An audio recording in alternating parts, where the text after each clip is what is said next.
Assalamualaikum warahmatullahi wabarakatuh. Waalaikumsalam. Ya.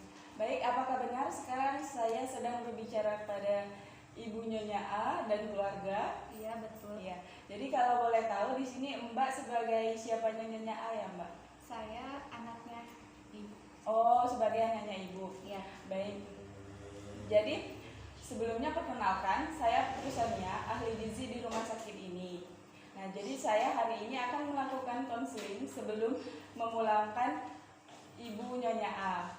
Jadi konseling ini akan berjalan selama 10-15 menit. Nah, untuk konseling ini sendiri bersifat rahasia. Jadi Mbak ataupun Ibu tidak perlu ada yang disembunyikan. Jadi bisa dibilang semuanya keluhan ataupun apapun. Jadi nanti ini data-data yang saya peroleh dari Mbak ataupun Ibu tidak akan saya sebarluaskan kemanapun. Baik, langsung saja kita mulai. Jadi setelah saya cek keluhan dari data-data yang ada, jadi keluhan Ibu saat masuk rumah sakit yaitu kurangnya nafsu makan dan sering berhalusinasi ya Mbak? Iya, betul, Bu. Ya. Nah, jadi dokter mendiagnosis Ibu mengalami gangguan proses pikir dan stomatitis. Jadi sebelumnya apakah Mbak sama Ibu sudah tahu itu gangguan proses pikir dan stomatitis itu apa? Belum tahu. Oh, belum tahu. Kan belum ngejelasin. Oh, belum dijelasin sama dokter ya? Iya. Baik, saya akan jelaskan secara singkat. Itu gangguan proses pikir merupakan gangguan terhadap proses berpikir, berperilaku maupun berperasaan. Jadi gangguan proses pikir ini akan menghambat dan menimbulkan penderitaan pada penderita. Jadi gangguan proses pikir ini akan menghambat proses berpikir otak pasien seperti manusia pada umumnya. Sedangkan untuk stomatitis sendiri yaitu adanya pembekakan atau luka di dalam mulut sehingga menyebabkan ibunya kurang dalam nafsu makannya. Baik, sampai di sini apakah sudah paham? Iya, sudah paham. Baik, jika sudah paham kita lanjut ya. Jadi setelah saya lakukan analisis dengan pertama melakukan screening. Nah, jadi hasil screening yang telah saya lakukan, Ibu mendapatkan skor 4. Nah, skor 4 itu dikategorikan Ibu beresiko sedang mengalami malnutrisi karena nafsu makan Ibu tadi kurang sehingga menyebabkan untuk nilai nafsu makannya 0. Sedangkan untuk hasil recall sendiri, karena pada saat Ibu sebelum masuk rumah sakit saya telah melakukan konseling. Nah, pas ditanya SQ-FFQ-nya Ibu tidak menjawab, sedangkan untuk hasil recall 24 jam Ibu bisa menjawab. Nah, jadi untuk hasil recall-nya didapat yaitu energi dan lemaknya berlebih, Mbak. Nah, ya, jadi untuk energinya sendiri yaitu 109% dari kebutuhan yang telah kita lakukan perhitungan. Sedangkan untuk lemaknya 163%. Nah, sedangkan untuk IMT Ibu sendiri, IMT itu indeks massa tubuh yang telah kita lakukan perhitungan dari nilai berat badan dan tinggi badan yaitu hanya mendapat 12,6. Nah, sedangkan untuk normal IMT sendiri yaitu 18,5. Jadi dari nilai IMT sendiri Ibu dikategorikan kurus. Ya, jadi ya mohon untuk pola makannya sedikit ditambah porsi makannya ya Mbak, dipantau untuk pola makan Ibunya. Sedangkan untuk lilanya sendiri, untuk lila normal orang dewasa itu 23. Sedangkan untuk dari data didapat lila ibunya hanya mencapai 22,5 cm. Jadi kurang. Jadi ibunya berisiko mengalami kekurangan energi kronik. Selanjutnya untuk untuk pemeriksaan fisik sendiri itu tekanan darah ibu tinggi, Mbak. Jadi tekanan darah ibu yaitu 152/96. Sedangkan untuk tekanan darah normal orang dewasa itu 120/80.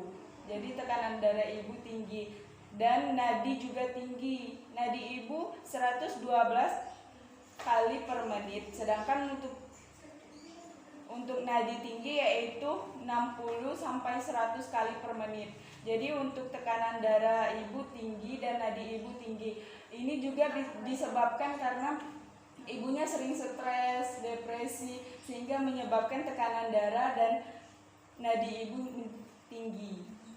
Baik, langsung saja. Saya ahli gizi di rumah sakit ini telah merekomendasikan menu untuk ibu untuk dilakukan saat di rumah, karena ibu kesehatannya sudah membaik sekarang, jadi sudah boleh pulang besok.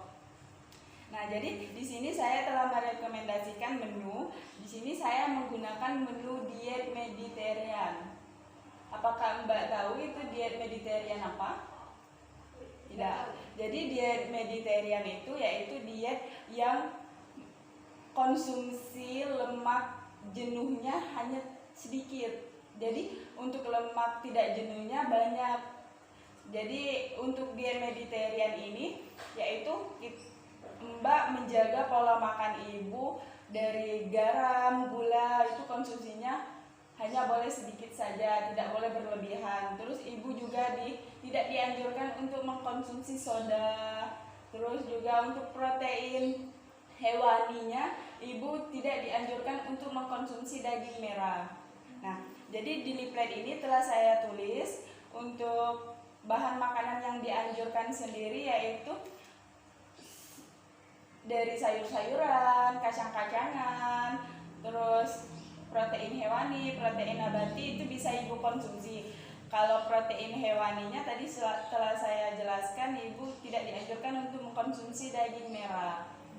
Nah, jadi untuk protein hewaninya ibu sangat dianjurkan untuk mengkonsumsi ikan-ikanan yang kaya akan omega 3. Nah, omega 3 ini dapat membantu kinerja otak ibunya menjadi lebih baik. Jadi di sini saya sarankan untuk Mbak menjaga pola makan ibunya supaya ibunya cepat sembuh, depresinya tidak kembali lagi. Jadi, nah di sini bisa Mbak terima ini saya telah mencantumkan menu-menu satu hari.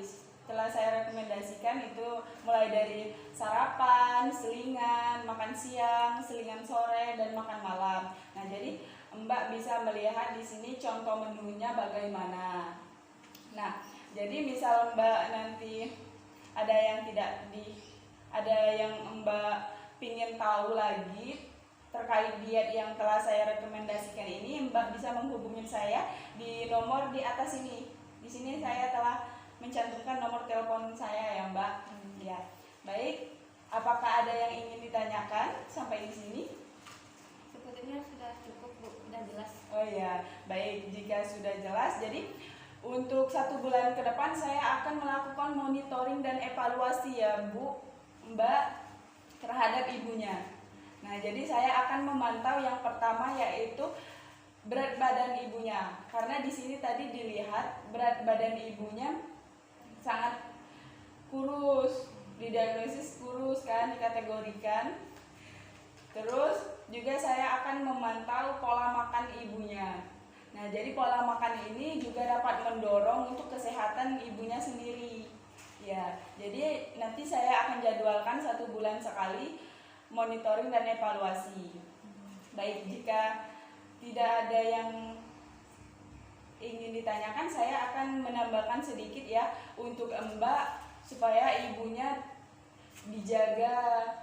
Jadi jangan diberikan tekanan yang terlalu banyak yang bisa menyebabkan depresi ibunya kembali lagi.